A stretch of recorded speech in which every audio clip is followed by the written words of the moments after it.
We are all born naked, and the rest is drag. Namaste, everyone. My name is Tarusha Chaudhary, and this is my podcast, Stories You Should Know.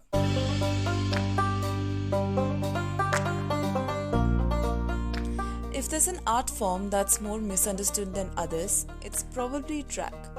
And along with it, the drag performers, who we know as drag queens.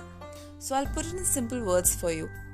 Drag queens tend to be performers who dress and perform in an exaggeratedly female persona. They perform their act, show their skills, and be their true self. Divya Roop, who also goes by the drag name Divine Scarlett, is this week's guest on the podcast. Divya Roop's journey from Shimla to New Delhi wasn't an easy one. Born in a traditional Indian family, Divya Roop's fight has been a really long one. His story is difficult, but the one that truly inspires many. It's time to listen to that story.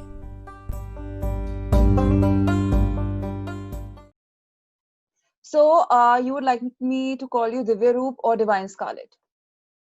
Right now, Divya Roop will be okay because I'm not in drag. Divine Scarlet is my drag name. So. Yes. How did you come up with your drag name? I'm very interested to know this. I didn't want to start the conversation with it, but I'm very interested. So I'll just do it right away.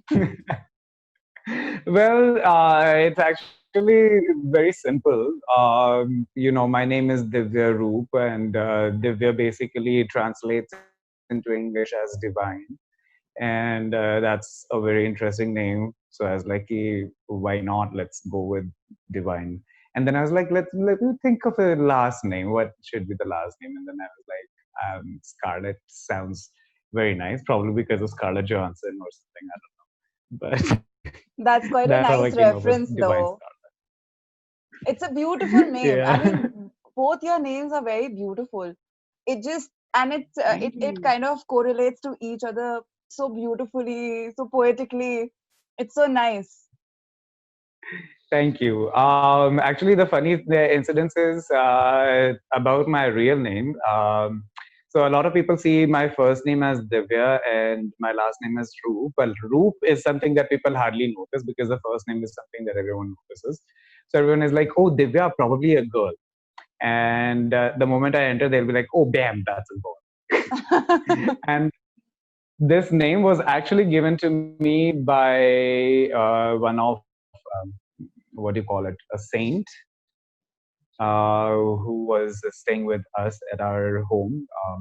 And he was doing meditation. I was a wee baby, and my name was supposed to be decided. And my mother and my father were disputing about what name should it be. So my mother wanted Toshu, and my father wanted Tathagat. So my mother did not like Tathagat at all. And eventually Toshu became my nickname anyhow because mothers are mothers. So Absolutely. uh, that became my nickname, but the official name was supposed to be decided, and my father was like, "Listen, there's a saint in our house who's living with us for a few days while he's passing by. So let's just ask him." And he was actually doing meditation when he woke up, and he just directly walked up to my father and he said that, "What do you think about the name Divya?" And my father was like, "No questions asked, taken." Done.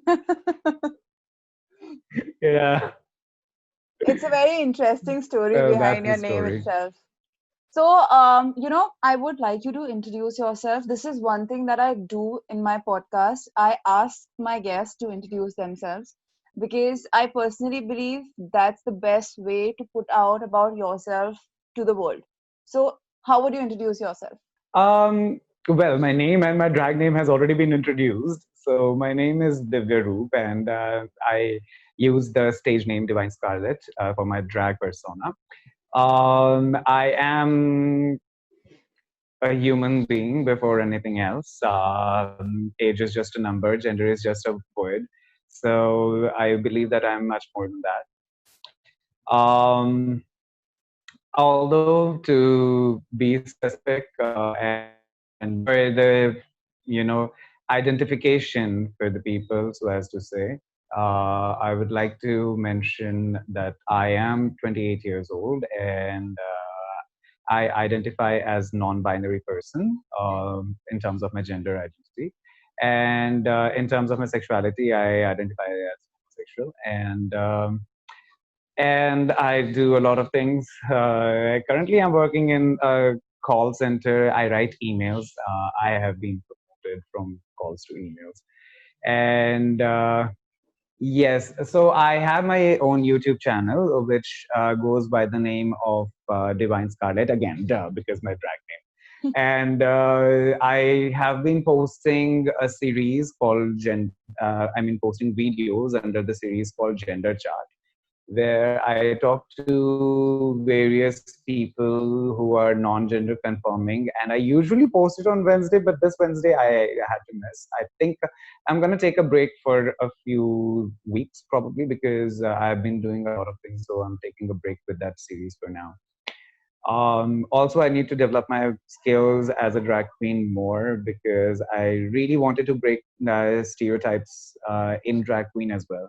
I wanted to explore more. I wanted to make it as an art form instead of just a performance. How long have you been So doing that's what drag? I'm currently Since pursuing. since how long have you been doing drag? Okay, so it's quite. I don't know how to explain this because for a lot of people, drag can mean differently. So for me, I had been, using makeup for a long time, ever since I was outed to my family. I had been using makeup like eyeliner and kohl pencils and a little bit of lipstick at times, mascara. So I had been using makeup. As RuPaul also says that, you are born naked and rest everything is drag. So basically, everyone is performing, everyone is doing something to portray a character basically in front of everyone else. So that is what actually drag is. Right. But in terms of makeup and exploring more with the makeup and doing actually the kind of weird, wacky, exaggerated, and uh, you know too much of queer makeup. That kind of drag is something that I've been doing for past couple of years, I'd say, or maybe 3 4 years. I had been experimenting, so I won't really be able to pinpoint what exactly is the moment that I can say that this is my drag. I had been doing Right. it. I mean, the name Divine Scarlet is something that I think decided for it for like 4 years probably. But yes, I still have been improving my drag, so it's difficult for me to say when I started. Before moving forward, I would like to rewind a few years back, maybe when you were in school or college, how things were back then. I read about you. Your father was a principal, so you had to move around a lot, and he was the principal, so you had to be like a very very obedient kid in school. Also, it must have been very difficult. Yeah.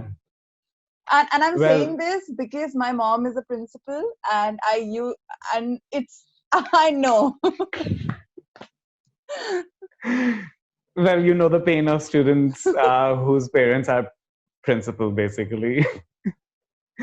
So the funny thing is that I had to be the ideal student, as you mentioned. So yeah, and I was not. I have been beaten up by my father a lot of times. So teachers would not beat me if I do something wrong, and they will right right away send me to my father because principal's child, not taking any risk. Just go to your father and deal with it. We are not dealing with you. So I used to fail my unit tests, my class tests. I used to never have my homework done. I never used to take notes in my class. But the funny thing is that I always topped in my final exams. So, there has been hardly a record where anyone would say that Divya Roop never topped the final exams. I always did. So this became a lot of difficulty for my father actually, because in the whole school, everyone thought, even the teachers and the parents and everyone So your started father thinking must that have given you papers. Yeah. Yeah. And that was like my father's, and my father was like, listen, I know that you're doing it on your own. And I knew that I'm doing it on my own because I had this very, weird skill of seeing what my teacher is writing on the board and just memorizing it right away. You can ask me by the end of the semester, you can ask me by the end of the year, and I will still remember it. So I used to have a very good, brain, but no one would believe that because, again, he failed all the tests, but he passed the final exam. So, yeah, that was my school days. And And that was till 10th. how old were you when you came out to your family, and how was the things right before that? Because it must have been very difficult for you during the school time. Also, you couldn't talk to anyone about it. Your father was a principal. So my defense mechanism, as so as to say, was to stick to my books and be busy in my computer and things like that. So I never focused or never thought about what exactly is it that I feel attracted to, if I'm attracted to guys or girls. Although I had the idea because there had been instances where I felt that it was kind of exciting or Right. sexually pleasing to me, although not anything physical, but I could sense that. But then I tried to steer clear of that, even till 12th, to be very honest. Um, but the thing is, in 11th and 12th, I moved from my hometown and I moved to Chandigarh. I had the opportunity to explore a little more. And it's just that if the more I started to realize the difference in me and other people, the more I started to feel that I am different from other people. um, I kind of started having the fear that my family is not going to understand it because I have seen my family. I have seen my family react to certain kind of people. I have seen their point of view. They are very patriarchal. Even the women in my family are, patriarchal. So that kind of gave me an idea that it probably isn't the best idea to let my parents know just yet, possibly. So, also because I was busy reading and studying and understanding myself more, so I used to be on internet quite a lot. Apart from that, I used to play computer games a lot. This has been my habit since like childhood. You can blame my father for that because when I was born, every child when they are born, they are either given cricket bat or some sort of cars or etc. Or I got dolls computer, so or dolls in our cases, or teddy bears. yeah, yeah, and in my case, it's nothing. It was just a computer. So I used to play Dave. I used to play Mario. I used to play Aladdin. I used to play all of that. Prince of Persia. I mean, all those games. I have played the DOS games, and I have grew up with that. And I was always a computer geek who would. I mean, at the age of 5, I was probably opening and reassembling my computer myself. Oh wow. So yeah. So if I grew fond of technology, fond of computer, fond of mobile phones. Eventually, when the mobile phones came into existence in India, I grew fond of cameras and anything digital was quite soothing for me, so as to say. It was like a game, a sort of sport for me. Right. So my family was very, I probably believe that they had started sensing that I am not the way every other kid has been growing up, and I'm not. So they used to be very angry about the fact that I would stay in computers and spend my time on computers and technology, and rather than going out and playing sports like other men, other boys used to. And I used to really get pissed off about it because I never felt that I'm like those people, and I never wanted to be like those people. So I would always have a fight with my sisters, with my parents about why am I not like other kids. and it was difficult for me to explain to them at that point of time because I hardly knew why I'm not like other kids. Right. So I just felt angry and frustrated that why do they want me to be like other kids? I cannot be like other kids. At times I would try. I would be like, okay, fine, I will give it a try. I will give it a try, and eventually I realized that no, this is not me. This is just not me. I do not want to go around in scooty and roam around and take, Gadian of Sector Satara and everything. That was just not me. So yeah, it used to be like we would have fight. I would have fight with my family at times because of the way I was handling the things, and so the fights had already started. But I did not realize that my parents are actually kind of scared or probably already skeptic that I am not going to be like other boys. I did not know that. I did not feel that because for me there was nothing wrong with. Right. And eventually, when I finally came in terms of understanding that, okay, I am actually something called homosexual, I am something called gay. And that is something that I actually accepted or decided to accept myself as gay person when I turned 18. And I have had all the attempts that I could do to date a girl, to try to probably feel sexually attracted towards a girl, and I tried my best. And honestly, it was very strange because the way people used to feel about their girlfriends, I never did that.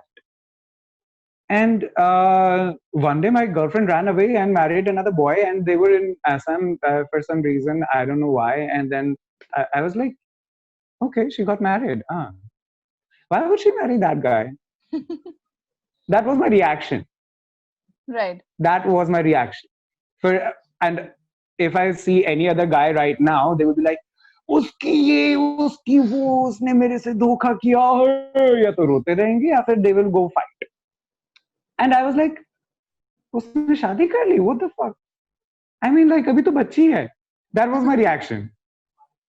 अभी तो बच्ची है. Okay, so yeah, because she was younger to me, like Yeah. a year or something. And I was like, अभी तो बच्ची है, शादी क्यों की है? पागल पागल हो गई है क्या? And that is not a reaction that a boyfriend should be giving. But I'm glad that she did. Eventually, she got divorced. But whatever. Moving So back to you. yeah, moving back to me. So at the age of 18, I finally decided that okay, let me try dating a boy. Possibly, let's see how it goes. And I actually was using Orkut, and I probably am very racist in that manner, but I really did not want to date an Indian guy, possibly because I was scared that if the person is Indian and if it turns out, because I have seen all the people to be my relative somehow. I don't know why. Because I think So Orkut was a very closed circle kind of thing. You would find your relatives, your friends, your chacha ji, mama ji, everyone on it. yeah, Yeah. I mean, I used to, I remember there were some really cute boys, okay? And in my village, I would see them and I'd be like, oh my God, he's so cute. Why am I not this cute? I mean, I did not know that I'm fantasizing them at that point of time, but they were really cute. And I was like, oh my God, he's so cute. And then and one marriage in my family, and I'll see that boy in the same marriage, and he'll be like, भैया मैंने उनका बेटा मतलब what the shit. So I think it So was probably yeah, kind of right to think, let's date some guy who's not from India. yeah. So by then I was pretty sure that every Indian guy is my chacha tao ka ladka or something. Right. So back then there was Orkut before Facebook, and I started kind of adding friends from Argentina, from Brazil, from USA, from UK, London. I found a lot of boys who I don't know. I could see them and I could tell that they are probably like me. And I still did not want to accept that I am gay or I'm not gender non-binary. I still wanted to believe that I'm straight. It's just that it could be possible that, like how I see Hrithik Roshan and I feel like, oh my God, is he body bahut hot hai? I want to be like that. Probably that kind of attraction. Okay, so I was not ready to accept that I'm gay. And I would add those people. And there was this one boy from Argentina. We had exchanged our Skype IDs. We used to have video chat over Skype. And that boy actually told me that he is gay, and his parents did not know, but he was planning to come out to them soon. His brother knew. His brother was younger, and his brother, because he was younger, he did not have any problems with him being gay. So he was scared. He was skeptic about coming out to his parents. Um, Eventually, the more we talked, the more we learned. I mean, the more we had video calls at times. He eventually introduced me to one of his friends who was lesbian, and I got to know both of them, and I used to chat with both of them. And finally, when he came out to his parents, he told me that he will have to move out. His parents are not going to accept him, and they are unhappy about it. So the moment heard that, I literally broke, because I felt that if I'm going to come out, and the the way my parents are, way my family is patriarchal, I was pretty sure that they're going to leave me back. So my whole plan was to, remain closeted at least till I'm financially stable, and then come out to them. Probably just keep on avoiding getting married to anyone, and then I will be fine. Mm. Eventually, I will live my own private life somewhere else, and etc. etc. But yeah, the things became a little messed up because I decided to learn more and explore more, and then I eventually um, joined a Facebook group. Back then, it used to be called Queer Campus. It was a youth collective, and I started attending meetings. Then I became an admin. I was a graphic designer, and I used to design the graphics for our meetings and posters for our events. And I had a habit of keeping all my artwork stored in my hard drive. And my hard drive had around 500 and 600, 500 or 600 movies, because I was studying animation and filmmaking, so I had to study about the movies, etc. So probably my sister was one day looking for movies, and she found out about LGBT youth group that I was admin of. And I don't know whether she joined it with a fake profile or what she did, but they got to know that I have a boyfriend. His name is XYZ, whatever that name was. Um, and yeah, I got outed before I was even ready to come out, and things went downhill after that. So my father thought that my friends are turning me gay, probably doing some voodoo magic. I don't know what exactly he was thinking. But he thought that the best way to cure my gayness is to cut me out from all my friend circle. So he asked me to start working, and possibly a part time, so that my education does not get hampered.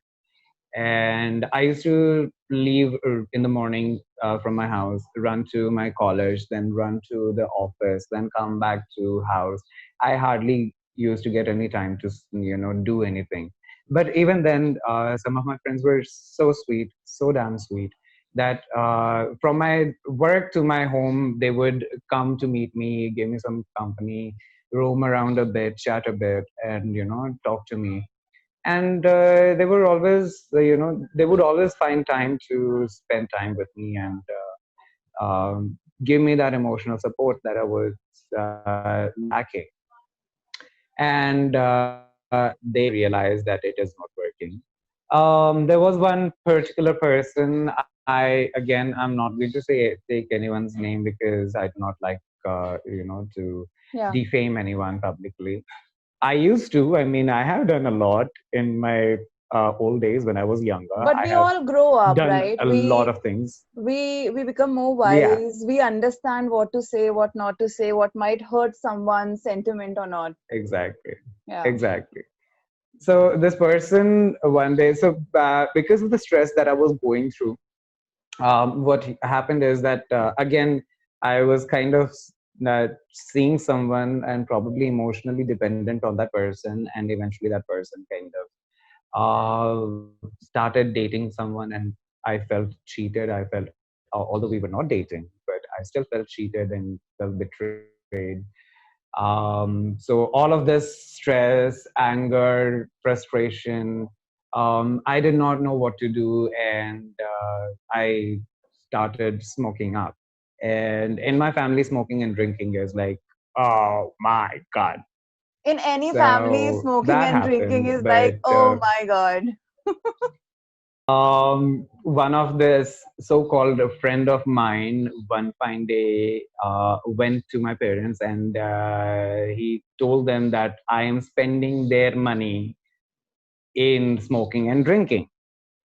And I tried to tell my parents as well that, father, first of all, whatever I earn from the office that I'm working as a part-time, it's hardly any amount.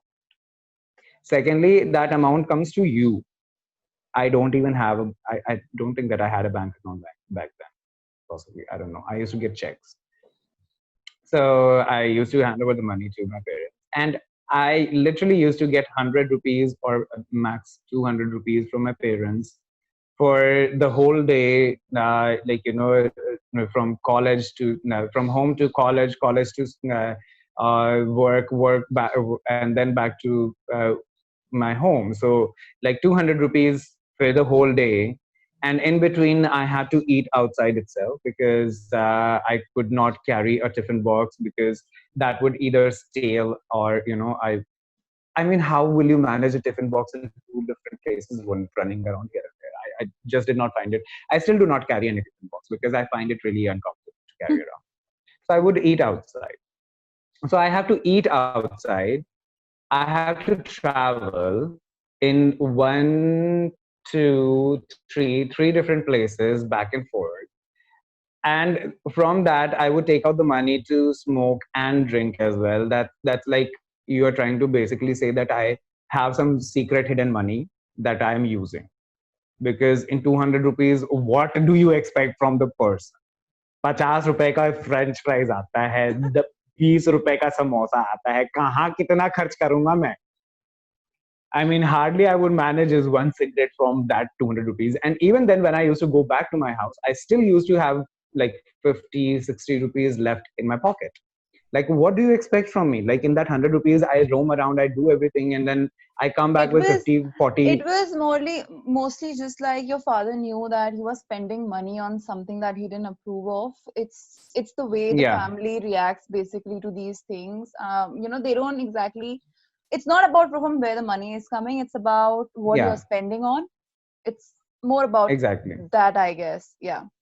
Exactly. And to be very honest, my father did not even tell me that, he has been told by some of my friends that I have started smoking and drinking. This is something that I got to know, that my father got to know like few months back.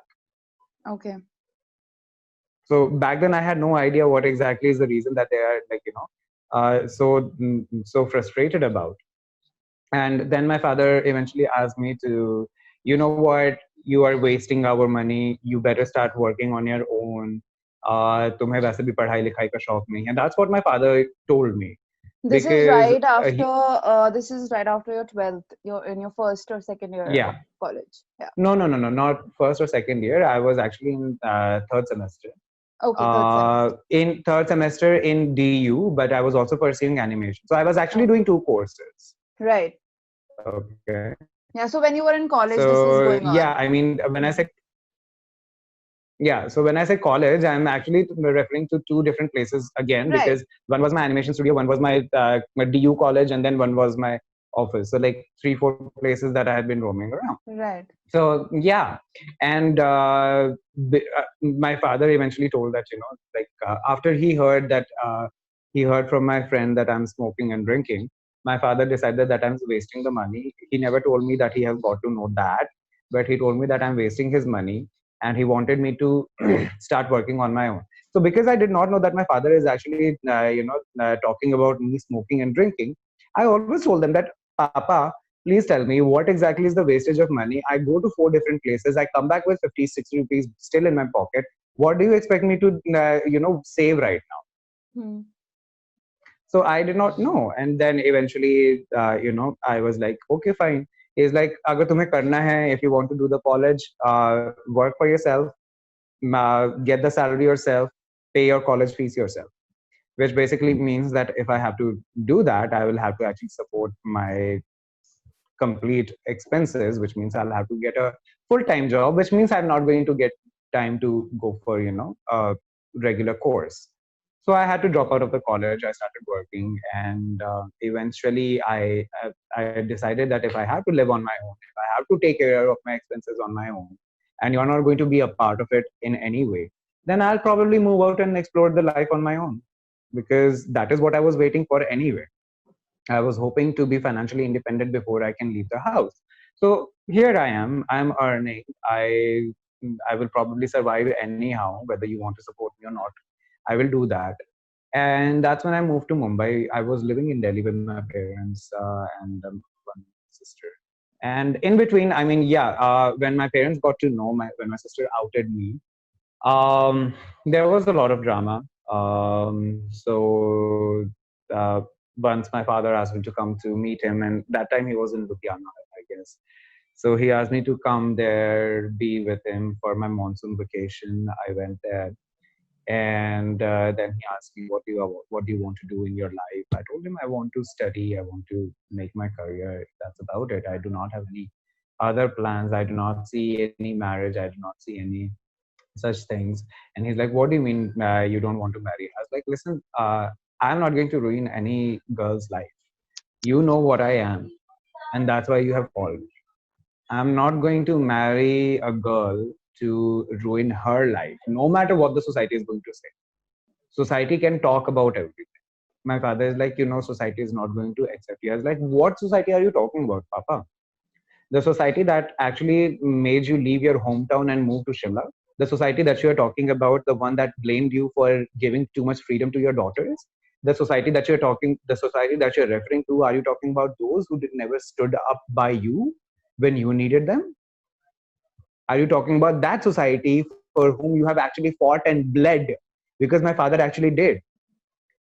When I was in school, my father was actually bleeding from here because there was a huge fight in my colony, and my father went in to stop that, and he got beaten up so badly that he was bleeding. But when my father was, blamed for being too, I don't know how to. It's very stupid to even say it, because it's a part of, it was a part of Bihar back then. Yeah. So my father used to be free. My father used to give freedom to his daughters.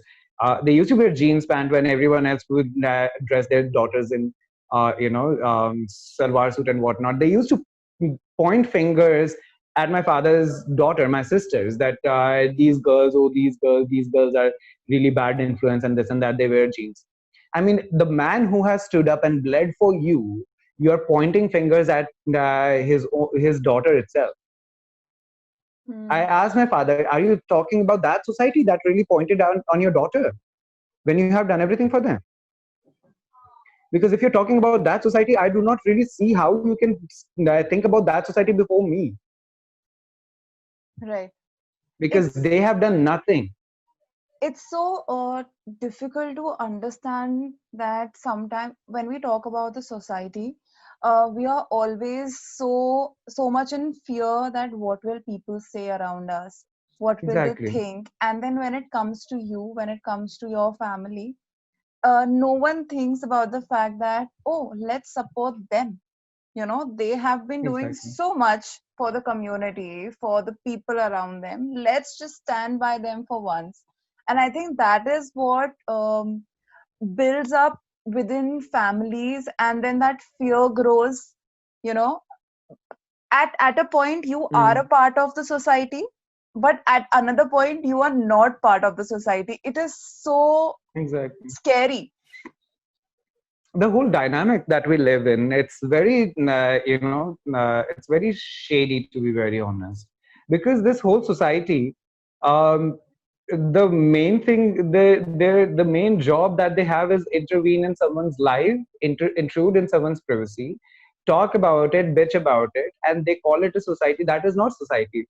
Society is supposed to stand together, to build together, to help each other grow up. If you're not contributing to it, you are not part of my society. First of all, I am not going to accept that. Yes. And secondly, when you talk about family, no matter what society says, I mean, you do not have a blood relationship with those society people. So my father was like, no, I'm not saying that. It's just that it's going to be very difficult for you. I was like, it's my fight. I'm never going to ask you to fight. All I ask is stand by me. Remember that I'm your son. That's all I'm asking. I'm not going to say that fight the fight for me. If I have to fight alone, I will fight. You do not want me to help, you do not want to help me to fight this battle that I'm going into, don't. Because I am not going to ask anyone else to fight for me. If I have to fight, I will fight for everything that I see is wrong. I have the courage. If you think that I'm any less of a man or any less of a human being or any less of a person, I am not. I'm stronger than you can even think of. Everyone has their own fights. We just need people to stand by us so that we can just, when we Exactly. fall, someone can just hold us and, get us back up, and then we can go back into that fight. Exactly. And when my parents backed up and they were not there to support me, or they were not there to help me lift myself up when I was fallen, at that time my friends were there. They provided me shelter, they provided me food, they provided me modes of transport, they provided me money as well, so that I can survive at times. So my friends have done so much when I was not even a responsibility for them. But for my parents, I was a responsibility for my parents, because they gave me birth and their child is their responsibility. Every parents give a birth, they have a responsibility. If they don't take it, then they do not get to be the part of their success as well. It's I really do. I have no words to say anything, because someone who goes through this, only that person can understand. So whatever I will say or whatever anyone can say, we all can only sympathize. We can never empathize with this process, with these feelings, because we have never been around it, we have never felt it. We can just say that we're just sorry from the way the society is. And Yeah.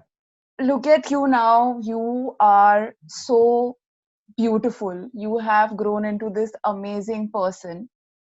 And now moving forward, it was a rough life. We all know it. You just told us Yeah. about it. It was a rough life for you. And now, how has things changed? How did drag come into the picture when you finally maybe decided, okay, let's just go full bang on in it? How did that happen? That's actually very interesting, because as I said, I always had an interest in makeup for a longest time. I used to play around with mascara, liner, and lipstick. Eventually, I realized that I wanted to try drag. The whole process of that, actually, what happened is that I do not consider myself, as I said, I consider myself gender non-binary, and I consider myself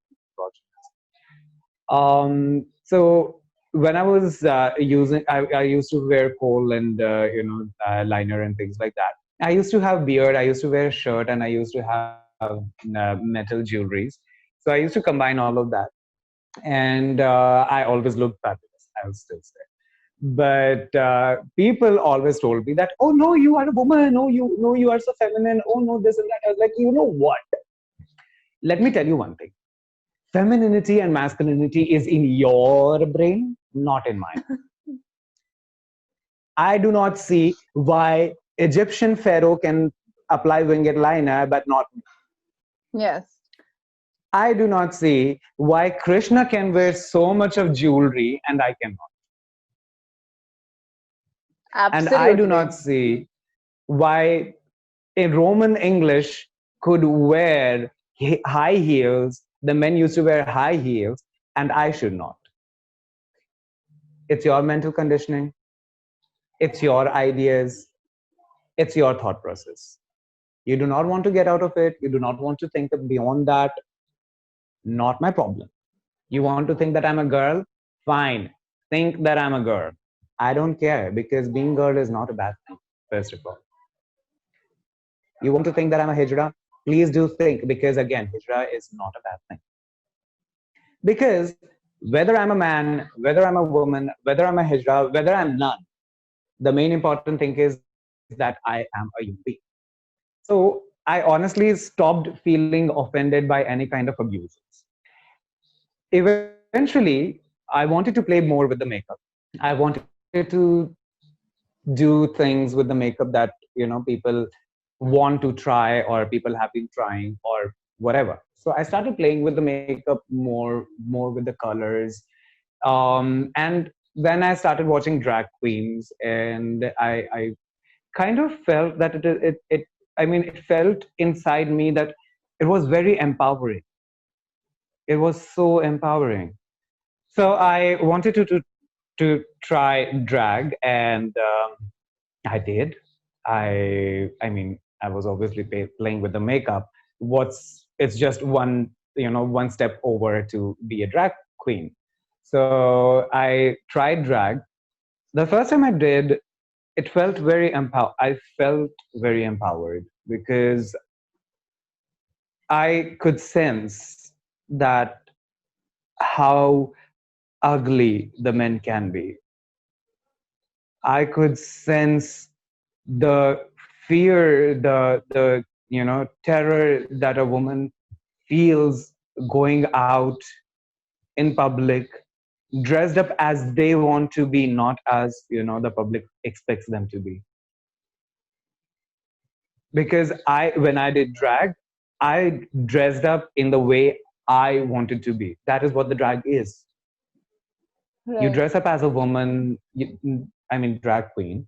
You dress up as a woman and you portray a fantasy creature that people can imagine or probably fantasize about or stuff like that. And the moment I did, I saw the men looking. And I'm not talking about just staring. I saw them looking through me as if I'm an object for their sexual pleasure, and I am just here to obey and give into their command. But I did not. Probably people might be feeling by now, if they listen to this, that, how could this be empowering? You were feeling scared. How is it empowering? But that's the point. I was scared so much, but I did not give in to that. I I get this walked in feeling. front of those people. I get this feeling, sometimes when you're so scared of doing something and when you are actually doing it, you're shit scared, okay? Like Yeah, you are like, okay, I'm gonna die because I'm so scared. And at the same yeah, time, you are feeling so powerful doing it. You are like, if just let it be. I really don't care what the world says or thinks and exactly. everything. I am doing it because I wanted to do it. Just imagine if everyone does what they feel like and no one judges anyone, this world is going to And be not such a harming anyone better place. else. Exactly. This world is going to be such a better place to live in. Exactly. That's what. I mean, I was wearing 6 inches heels, thigh high boots, and Which is I was not wearing easy. Which is not easy to yeah, pull off. I know. and and I was walking down the sandy path, so not at all easy. My. So I was wearing that, and I was wearing a purple sweater that I used to have, and it used to be very open neck. So it was I love baggy clothes. Okay, so it was open. So one side of the shoulder was off, and the whole arms were flowing around. The sweater was almost like below the thigh, so thigh and boobs were almost next to each other. And I was walking down the street.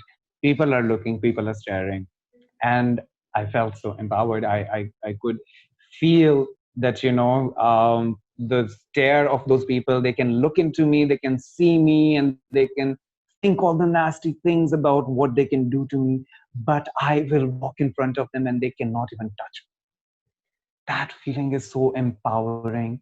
And I Absolutely. mean, bitch, imagine what all you want to, but you cannot touch me. That's That was so empowering. yeah. That and this And was the that's, first time when you went out with everything like makeup and clothes and confidence and attitude. yeah. And again, I would say it was not really a drag because I was still, exploring with everything. At this Hmm. point of time, I did not want to, call myself as a drag queen, because I still try to, avoid calling myself as a drag queen at the most of the times, because I do not want people to use drag queen yet. I mean, yeah, you can remember me, but the only thing is that I still want to improvise and be a better Right. And artist in and this. from what I have researched, studied, known, watched about drag queens, it takes a hell lot of time to get into the skin, man. I mean, it Too is much. such a long process with everything, the makeup, the clothes, the right looks, everything on point. It is so difficult. Yeah, It's hours and hours of work. it is. I mean, the makeup alone takes at least 1.5, 2 hours, possibly. Depends as well as to, what you want to portray and what you're trying to create. Sometimes Hmm. it can take 30 minutes, 45 minutes as well, but sometimes it takes a long time. So yeah, it's a long process. And then you have to if you are doing full drag right now, if you'll see, I'm still working onto my makeup skills and, trying to create artwork. I don't really get into the costume and dresses yet. I Hmm. need to explore and do more with that. Just because of the lockdown, I'm hardly getting any, material to work with. But yeah, that's the reason why, I still do not say that I'm still a full grown drag queen, because my art still needs refinement, and the costumes and the whole get up, not just the makeup. Right. So that's one of the reasons. But yeah, on that particular day when I was walking down the streets, I can say that, I was may not be drag queen, but I was not masculine. I was a woman with a beard. Weird. But I was walking down the street with this, what do you call it? I think Ear cuffs. it's all about the kind of upbringing we all get, the kind of things we hear from our we have been hearing from family and societies and everything. Like if you're a girl, you have to shave, you have to just be hair free from your body. If you're a guy, it's okay to Yeah, keep beard.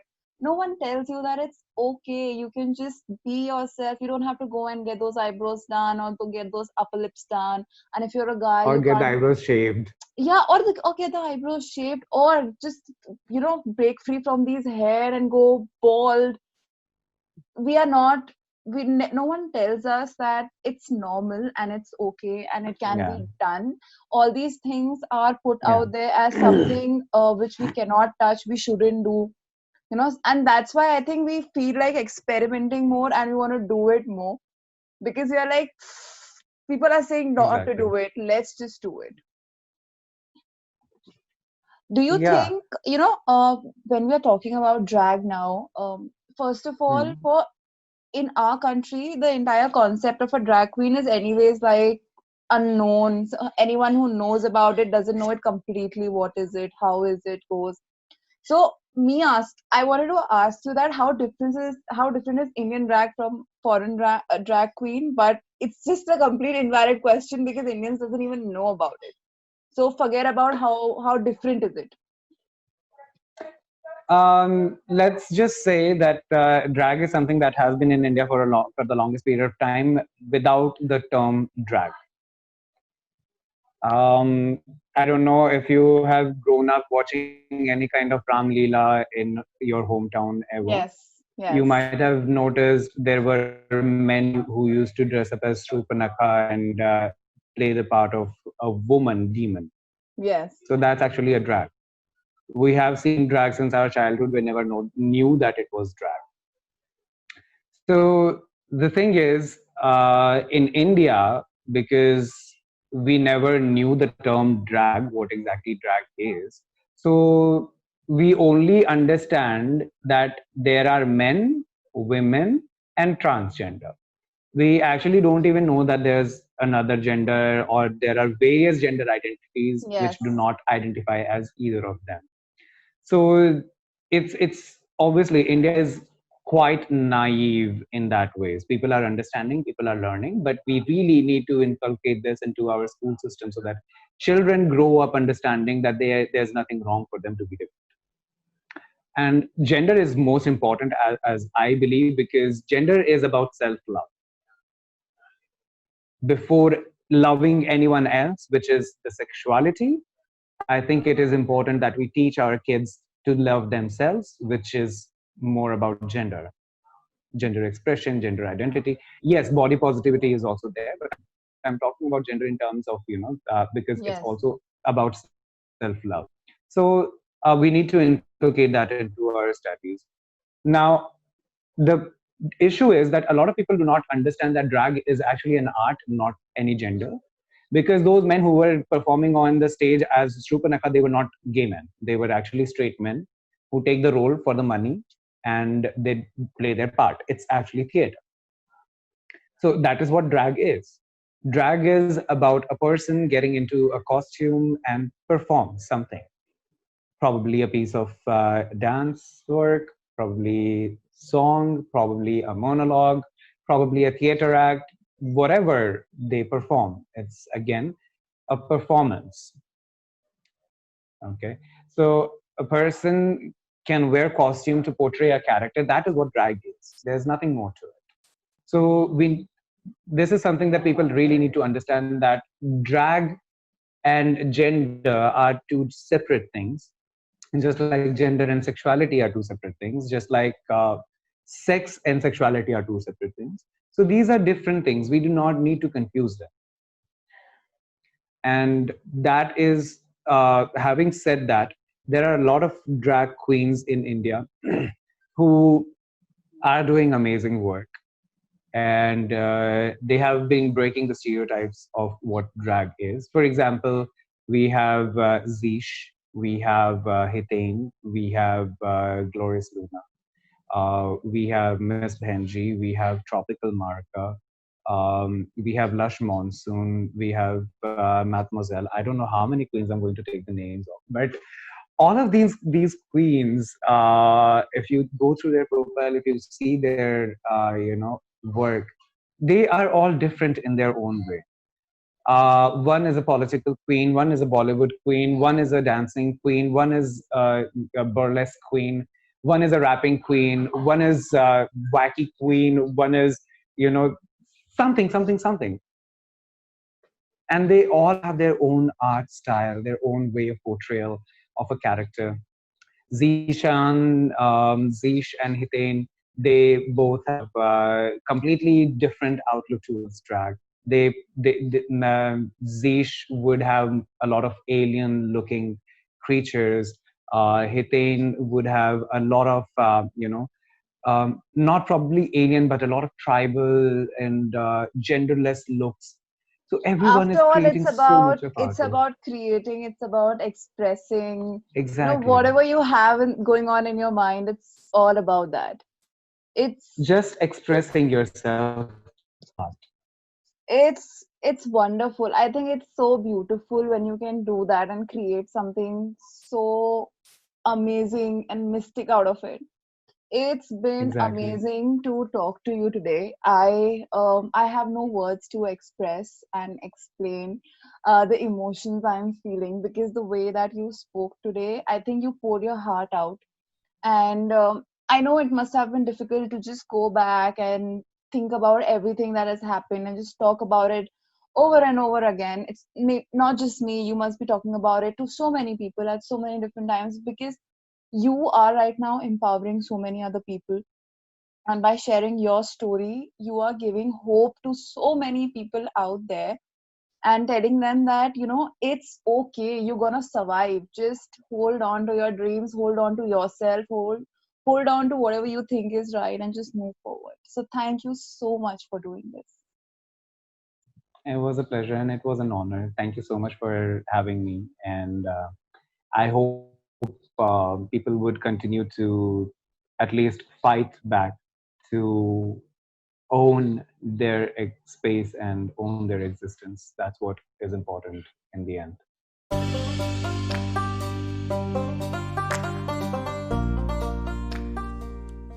This was episode 11, and that was Divya Roop's story. I hope this story in some way helps someone out there by giving them hope and strength to fight. Now, I want to tell you all something. This past week has been very eventful. I finally came back home to be with my family. This entire month actually has been about packing and unpacking, and I want to tell you more about it, but not today. What I can tell you today is that there is something more that's being added to Stories You Should Know. Along with these beautiful and empowering stories, there will be few episodes of me talking to you all about life, love, loss, and more. So I hope that you would like to hear from me every now and then. For now, it's time to say goodbye. I'll be back next week. Stay safe, everyone. Help someone if you can, and be kind. This is Misty signing off.